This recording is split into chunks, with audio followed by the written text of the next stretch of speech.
अभी तक हमने देख लिया MBBS के बारे में, BDS के बारे में, BMS के बारे में, BHMS के बारे में. Now we will see about BUMS. Okay, तो BUMS stands for bachelors of Unani and surgery. Okay, so BUMS stands for bachelors of Unani medicine and surgery. अब इसका ड्यूरेशन क्या होता है? तो इस कोर्स का ड्यूरेशन भी just like MBBS, BMS, BHMS 5.5 years का होता है. डिवीजन सेम रहता है, 4.5 years theory plus OPD IPD rounds plus 1 year of pure internship. Okay, अब इसमें आप सिलेबस क्या पढ़ोगे, इसमें आप एक्चुअल में क्या पढ़ाया जाएगा आपको? तो अगेन ये मेडिसिन का कोर्स है, सर्जरी का कोर्स है, तो ह्यूमन एनाटॉमी तो कॉमन ही रहेगी. तो ह्यूमन एनाटॉमी पढ़ाई जाएगी आपको, फिजियोलॉजी पढ़ाई जाएगी, पैथोलॉजी, क्योंकि आप बीमारियों को ही तो सुधार रहे हो ना, तो पैथोलॉजी पढ़ाई जाएगी. आपको यूनानी मेडिसिन्स पढ़ाई जाएंगी. अब यूनानी मेडिसिन्स जो होती हैं वो ट्रेडिशनल हर्बल मेडिसिन्स होती हैं. अब आप बोलोगे कि हर्बल मेडिसिन्स होती हैं तो आयुर्वेद में भी तो हर्बल मेडिसिन्स ही होती हैं. तो नहीं, डिफरेंस है. आयुर्वेद में इंडियन मेडिसिन्स होती हैं. आयुर्वेद में जो आप फॉर्मुलेशंस पढ़ते हो वो इंडियन ओरिजिन के होते हैं. वाइल जो यूनानी मेडिसिन्स आप पढ़ते हो, यूनानी का ओरिजिनेशन जो है, यूनानी हैज़ ओरिजिनेटेड फ्रॉम ग्रीस. तो ये ग्रीस का ओरिजिन है और इसको इंडिया में लाया गया था. ठीक है, तो यूनानी मेडिसिन्स पढ़ते हो आप, उनका हर्बल फॉर्मुलेशंस पढ़ते हो कि किस तरीके से बनाए जाती हैं. ठीक है, रेजिमेंटल थेरेपीज़ पढ़ते हो, मेंटल थेरेपीज़ पढ़ते हो. ठीक है, तो ये सारा आप यूनानी के अंदर पढ़ते हो, BUMS के अंदर. आप करियर ऑप्शंस क्या होंगे? करियर ऑप्शंस क्या होंगे आपके पास? तो करियर ऑप्शंस, यूनानी का फिजिशियन बन सकते हो, जो आपने पढ़ा है उसी का आप फिजिशियन बनोगे. ठीक है, आप गवर्नमेंट हॉस्पिटल्स में भी वैकेंसीज होती हैं यूनानी डॉक्टर्स के लिए. आप अपना खुद का क्लिनिक डाल सकते हो. ठीक है, खुद का क्लिनिक डाल सकते हो. आप रिसर्च में जा सकते हो और टीचिंग में जा सकते हो. टीचिंग प्रोफेसर, ये सब आप बन सकते हो. Now will see about BSc nursing. तो BSc नर्सिंग में क्या होता है? BSc नर्सिंग में आप का कोर्स का ड्यूरेशन होगा 4 ईयर्स का. ठीक है, what you will study, that means syllabus होगा. सबसे पहले आपको पेशेंट केयर पढ़ना पड़ेगा ऑब्वियसली.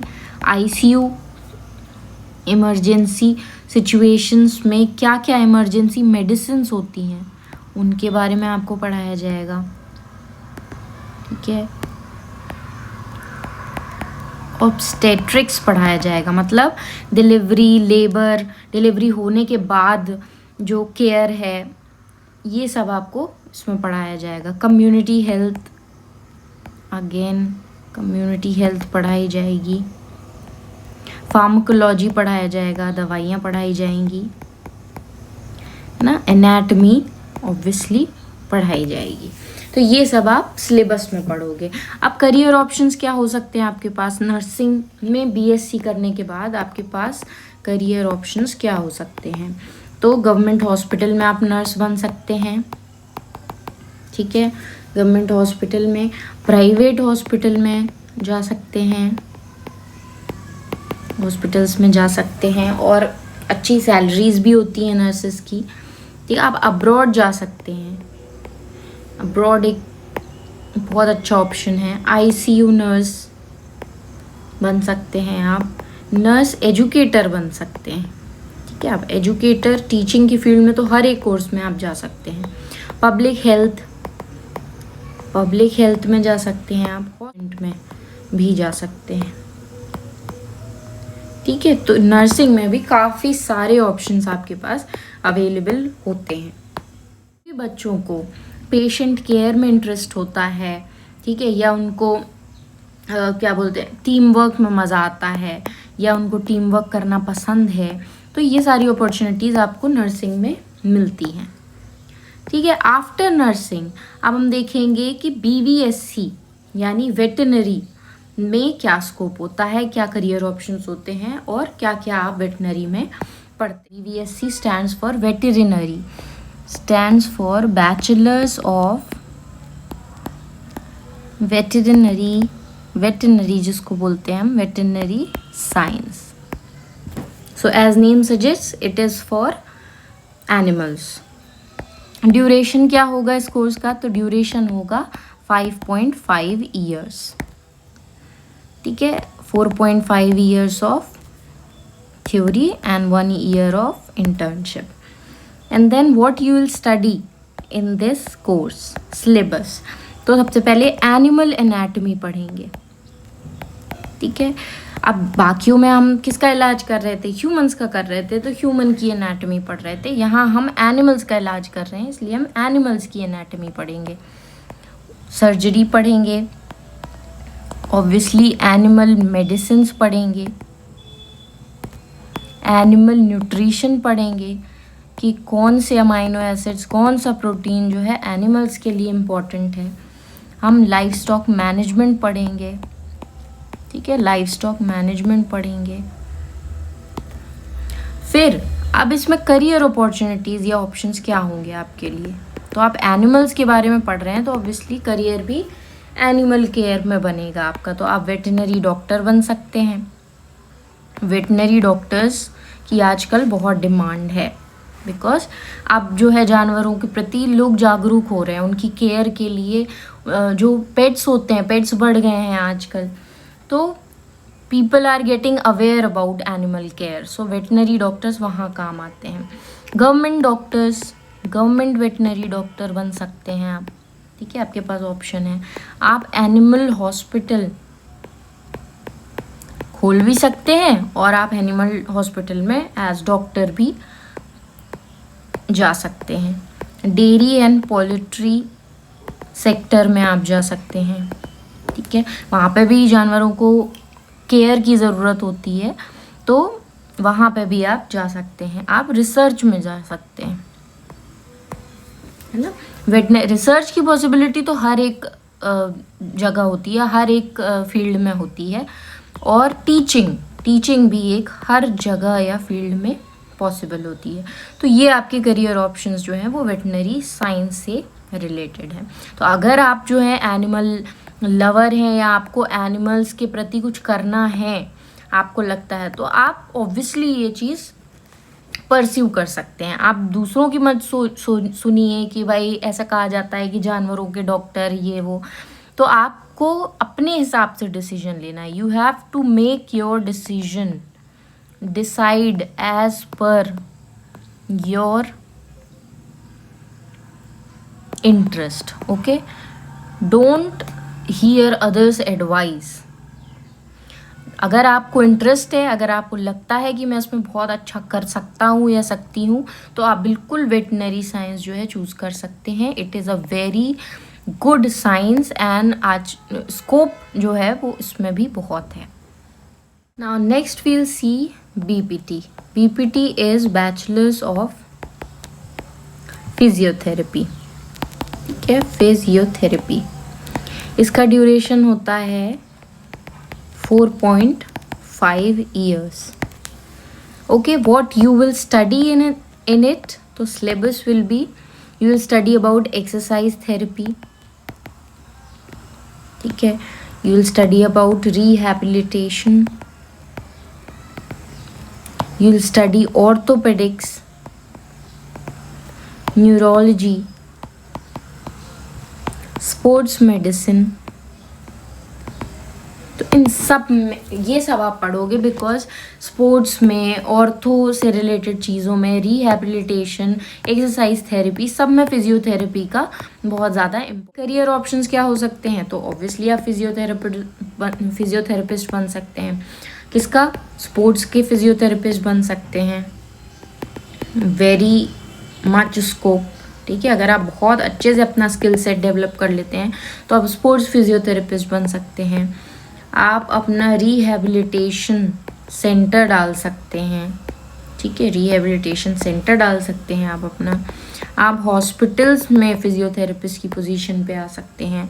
आप खुद का क्लिनिक इसमें बहुत ज़्यादा पॉसिबिलिटी है चलने की, तो खुद का क्लिनिक आप फिजियोथेरेपी में खोल सकते हैं। हर एक दूसरे इंसान को जो ऑर्थो की प्रॉब्लम से, न्यूरो की प्रॉब्लम से, साइटिका एग्जाम्पल है एक उसका कि साइटिका जो प्रॉब्लम है आजकल बहुत प्रेवलेंट है, तो इनमें लोग फिजियोथेरेपी लेते हैं, तो इसलिए बीपीटी का इसमें बहुत ज़्यादा स्कोप है।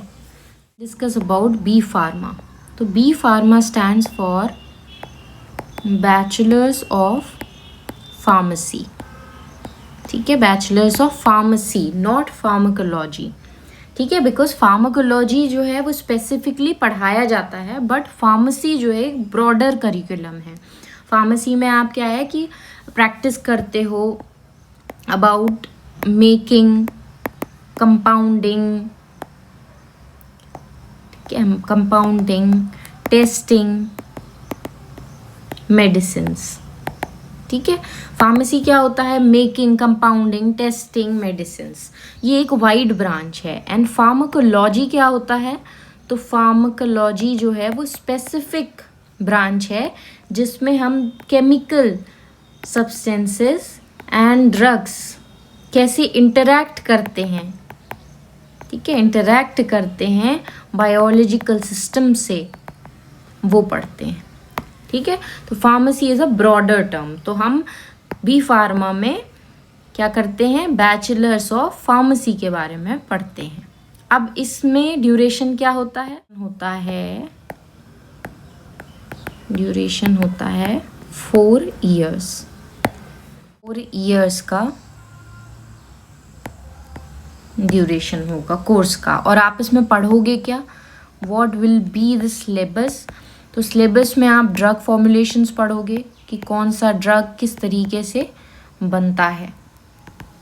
ठीक है, आप फार्माकोलॉजी पढ़ोगे, दवाइयों के बारे में पढ़ोगे, उनका इफ़ेक्ट क्या है किस बॉडी पार्ट में, किस ऑर्गन में, ये सब आप पढ़ोगे। ठीक है, आप मेडिसिनल केमिस्ट्री पढ़ोगे कि कौन सी दवाई जो है उसमें क्या कंटेंट होता है। कंटेंट मतलब अल्कोहल होता है कि कीटोन होता है, ये सारी केमिस्ट्री जो है मेडिसिनल केमिस्ट्री वो आप पढ़ोगे फार्मास्यूटिक्स के बारे में। फिर करियर ऑप्शंस क्या होंगे आपके पास आफ्टर बी फार्मा। देखो, आप एम फार्मा या पीजी तो कर ही सकते हो, एम फार्मा आप कर सकते हो आगे चल के, और आप जो है कॉरपोरेट सेक्टर्स में जा सकते हो, बड़ी बड़ी जो कंपनीज होती हैं मेडिसिन की उसमें आप जा सकते हो। ठीक है, आप फार्मास्यूटिकल कंपनीज में जा सकते हो, कंपनीज में आप मैन्युफैक्चरिंग पोजीशन के लिए भी जा सकते हो, या आपको लॉजिस्टिक्स में इंटरेस्ट है आप उसमें जा सकते हो। तो you have many options, you just have to have the knowledge of B pharma for such companies. Okay, फिर आप ड्रग रिसर्च में जा सकते हो, ये बहुत इस फील्ड में सबसे ज़्यादा रिसर्च का स्कोप। आप क्वालिटी कंट्रोल में भी जा सकते हो, अगेन कॉरपोरेट सेक्टर में जा सकते हो, क्वालिटी कंट्रोल ऑफिसर ये सब बन सकते हो आप। ठीक है, आप रेगुलेटरी अफेयर्स में जा सकते हो, और सबसे अच्छा जो इसमें स्कोप है मेडिकल राइटिंग में आप जा सकते हो, मेडिकल राइटिंग्स में आप जा सकते हो। तो ये पूरा बी फार्मा का स्कोप है। या तो आप अपना खुद का शॉप भी खोल सकते हो, ओन मेडिकल शॉप भी खोल सकते हो। ठीक है, आप अपना खुद का मेडिकल शॉप भी डाल सकते हो। तो ये सारे ऑप्शंस जो हैं वो आपको बी फार्मा से मिल जाते हैं। तो हमने सारे जितने कोर्सेज हैं जो पॉसिबिलिटी थी, जो आपको बताना था कि आप क्या चूज़ कर सकते हो, वो हमने सारे कोर्स पढ़ लिए। ठीक है, सबके बारे में हमने एक इंसाइट में क्या रहता है, आप क्या पढ़ते हो, किसका क्या ड्यूरेशन है, किसका क्या, तो वही बेसिक्स हमने एमबीबीएस के बारे में डिस्कस किए, बीडीएस के बारे में, बीएएमएस के बारे में, BHMS, BUMS, BSc nursing, veterinary, BPT, B pharma. ठीक है, तो ये सारे जितने भी कोर्सेज मैंने आपको बताए हैं ऑल कोर्सेज जितने भी मैंने आपको बताए हैं, आपको कुछ चीज़ें जो है ध्यान में रखनी चाहिए कि आप कोई भी कोर्स इसलिए चूज़ ना करें कि किसी ने कहा है, समवन सेड, इस बेसिस पे आप कोर्सेज, समवन सेड, इस बेसिस पे कोर्सेज नहीं सिलेक्ट करने हैं। ठीक है, आपको क्या सोच के सिलेक्ट करना है कि आपको किस टाइप ऑफ मेडिसिन में इंटरेस्ट है, आप किस टाइप की मेडिसिन में इंटरेस्ट रखते हो।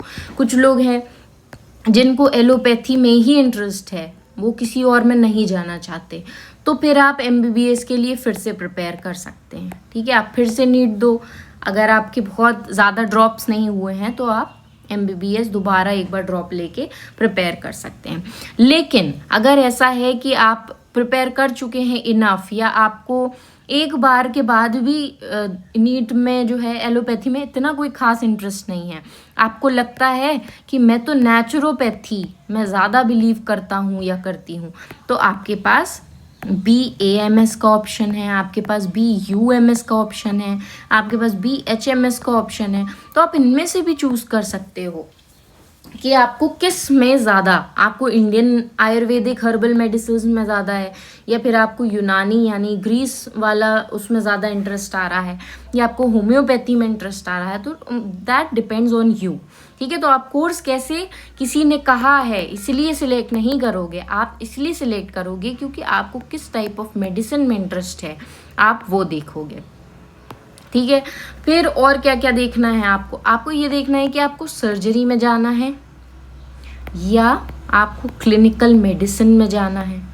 तो इस बेसिस पे भी आप डिसीजन ले सकते हो, क्योंकि अगर आपको प्योर सर्जरी में जाना है तो फिर आप MBBS ही लोगे, लेकिन आपको क्लिनिकल मेडिसिन में जाना है, या आप जो है बहुत मेडिसिनल अप्रोच है आपका किसी भी उसको देखने का, बीमारी को देखने का, तो फिर आप BAMS में, BUMS में, BHMS में आगे जा सकते हैं, क्योंकि इन सब में सर्जरी का बहुत ज़्यादा स्कोप नहीं मिलेगा आपको। ठीक है, तो ये आपको क्लियर होना चाहिए कि आपको किस चीज़ में इंटरेस्ट है। अब कई लोग MBBS ले तो लेते हैं, लेटर दे रियलाइज़ कि हमें तो इंटरेस्ट ही नहीं था सर्जरी में, हमें तो ज़्यादा नेचुरोपैथी में इंटरेस्ट है, हमें तो ज़्यादा हर्बल साइड ऑफ मेडिसिन, मुझे ज़्यादा साइड इफ़ेक्ट्स वाली मेडिसिन में इंटरेस्ट नहीं है। तो ये सब आप देख के चूज़ करो, है ना। नहीं तो आप MBBS में जाके भी खुश नहीं रहोगे, या MBBS में जाके भी आप जो है अपना 100% नहीं दे पाओगे अगर आपके वो इंटरेस्ट की चीज़ नहीं है। अब दूसरी बात, अगर आप एक ऐसे स्टूडेंट हो जिसको रिसर्च में बहुत इंटरेस्ट है या पेशेंट केयर में बहुत इंटरेस्ट है, तो पेशेंट केयर के लिए तो आप नर्सिंग चूज़ कर सकते हो। ऑब्वियसली कुछ लोगों को पेशेंट केयर में बहुत इंटरेस्ट होता है, ICU और इमरजेंसी मेडिसिन इन सब में, तो आप नर्सिंग चूज सोचना चाहिए। तब तो आप 100% दे के अपने स्किल्स बना पाओगे ना, और फिर ऑब्वियसली आपको मनी विल फॉलो। तो पेशेंट केयर जो है उसमें अगर आपको इंटरेस्ट है तो आप नर्सिंग साइड में जा सकते हो। रिसर्च में आप किसी भी फील्ड में जा सकते हो। अगर आपको बहुत ज़्यादा रिसर्च में इंटरेस्ट है तो फिर आपको सोचना पड़ेगा कि किस टाइप की रिसर्च में, मुझे ड्रग में रिसर्च में इंटरेस्ट है, या फिर मुझे नर्सिंग में जाके रिसर्च में इंटरेस्ट है, या मुझे BMS आयुर्वेदिक प्रोडक्ट्स में जाके रिसर्च करना है। तो it all depends on you अगर आपको रिसर्च में जाना है। ठीक है, फिर आपको देखो हर एक कोर्स जो है वो मिनिमम 4 साल का तो है ही, मिनिमम जो है वो 4 साल का है और मैक्सिमम 5.5 साल का है। तो आपको खुद से पूछना है कि क्या मैं जो कोर्स ले रहा हूँ या ले रही हूँ वो मैं 4, 5, 5.5 या 6 साल पढ़ पाऊँगा या पाऊँगी। अगर आप पढ़ सकते हो, आपका इंटरेस्ट आ रहा है, ठीक है, तभी आप उसको कोर्स को चूज़ करो, नहीं तो those 5-6 year will be waste. अगर आपको इंटरेस्ट ही नहीं आ रहा तो आप कुछ सीख ही नहीं पाओगे। ठीक है, इसलिए इस बेसिस पे डिसीजन लेना है। फिर आपके स्टेट में क्या अपॉर्चुनिटीज़ हैं, आप अपने स्टेट की अपॉर्चुनिटीज़ को देखो। क्या आपको लगता है कि वहाँ पे MO की पोजीशंस निकलती हैं, MO की MBBS में ज़्यादा पोजीशंस निकलती हैं, या फिर BMS में निकलती हैं, या मेरे स्टेट में तो नर्सिंग के भी बहुत ज़्यादा ऑप्शंस हैं, लाइसेंसिंग रूल्स क्या हैं आपके स्टेट के। तो ये सब जब आप सर्च कर लोगे ना तो फिर आपको और ज़्यादा क्लियर हो जाएगा। अगर आप बहुत ज़्यादा किसी एक कोर्स की तरफ इमोशनल नहीं हो तो, क्योंकि some students take MBBS because of emotions, कि यार हमारे घर वाले कह रहे हैं ये वो, but actually they don't have interest in it. तो ये मत करना। आप पहले सारी चीज़ों के बारे में खुद रिसर्च करो, आप सब चीज़ों के बारे में देखो, एस्पेक्ट्स देखो सबके, और फिर जो आपको सबसे ज़्यादा इंटरेस्टिंग लगता है वो आप करो। चाहे तो आप कुछ वीडियोस देख सकते हो, आप कुछ स्टूडेंट जो MBBS में पढ़ रहे हैं कुछ उनके पढ़ाई के वीडियोस देखो, कुछ आप BMS के देखो, कुछ BHMS के देखो। आपको क्या चीज़ ऐसी लग रही है कि इसको मैं लॉन्ग टर्म पढ़ सकता हूँ या सकती हूँ, तभी आप इन कोर्सेज को चूज़ करिए। तो उस हिसाब से करिए, किसी ने कहा है इसलिए मत करिए। और मैं आपको एक चीज़ बताऊँ, ये जितना भी मैंने आपको सारे कोर्सेज के बारे में ये जो इंसाइट दिया है ना, ये इसलिए दिया है क्योंकि कोई भी कोर्स सुपीरियर या कोई भी कोर्स इन्फीरियर नहीं होता। इट डिपेंड्स अपॉन यू, ठीक है। बिकॉज मैंने यहाँ पे बच्चों का काफ़ी माइंडसेट देखा है कि दे थिंक कि समथिंग इज़ बैड तो मैं ये नहीं लूँगा, और समथिंग इज़ गुड सोसाइटी के हिसाब से तो मैं ये लूँगा। पर मेरे हिसाब से no medical course is bad, okay. Every course has opportunity, every course has opportunities, it depends on you. अगर आप जो है हार्ड वर्क करते हैं, अगर आपको इंटरेस्ट है ना, अगर आपको लगता है कि मैं इस फील्ड में अच्छा कर सकता हूँ या सकती हूँ, आप तभी वो कोर्स ज्वाइन करो, ठीक है। कोई भी कोर्स बैड नहीं होता, हर में अपॉर्चुनिटीज़ होती हैं। हर एक टॉप पोजीशन पे हर कोर्स के लोग बैठे। What happens, every course has scope, और बहुत ज़्यादा स्कोप, बस आपको स्किल्स डेवलप करने हैं। इफ़ यू हैव स्किल्स, है ना, you can S any field. तो अगर आप एकदम अच्छे से सब चीज़ों के बारे में रिसर्च करते हैं और फिर एंट्री लेते हैं और फिर अपना स्किल डेवलप करते हैं, तो आपको कोई भी सफल होने से रोक नहीं सकता, ठीक है। तो the best course is the one that matches your interest, strength and career goals. Best course कौन सा होगा? बेस्ट कोर्स कोई MBBS, BDS, BMS कोई ऐसा नहीं है जो बेस्ट है। बेस्ट कोर्स वो है जिसमें आपका इंटरेस्ट है, जो आपका स्ट्रेंथ है और जो आपका करियर गोल पूरा करता है, वही बेस्ट कोर्स है, ठीक है। Not just what others. तो मैंने आपको सारे कोर्सेज के बारे में, सारी फील्ड्स के बारे में, ड्यूरेशन, सिलेबस और करियर अपॉर्चुनिटीज़ उनको डिटेल में बता दिया। अब like, share and subscribe to doctor Shala, ठीक है। डॉक्टर शाला चैनल को आप सब लाइक करेंगे, शेयर करेंगे, सब्सक्राइब करेंगे, और सबसे इम्पॉर्टेंट बात, आप कमेंट्स में जो भी आपके डाउट्स हैं, आपके जो भी क्वेश्चंस हैं, और आप नेक्स्ट वीडियो किस कोर्स से के लिए चाहते हैं, ये सारे आप कमेंट सेक्शन में मुझे बता सकते हैं। अगर आप ये सब मुझे कमेंट्स करके बताएंगे कि मैम हमको इसमें वीडियो चाहिए, मैम हमको ये डाउट आ रहा है, मैम अगर मैं कोई पर्टिकुलर, फॉर एग्जांपल कोई पर्टिकुलर कोर्स ले रहा हूँ या रही हूँ, तो मेरे को क्या उसमें एक्स्ट्रा फॉलो करना चाहिए, क्या मेरा एक रूटीन होना चाहिए, क्या मुझे देखना चाहिए बिफोर चूजिंग, तो वो सारी चीज़ों का डाउट मैं आपको न्यू वीडियोस में क्लियर करूँगी, ठीक है। तो सबसे पहले आपको लाइक, शेयर, सब्सक्राइब करना है, और अपने डाउट्स को, क्वेश्चंस को, और नेक्स्ट वीडियो किस पे चाहिए, इन सब को आपको कमेंट्स में लिख देना है, ठीक है। Okay, thank you so much and have a good day.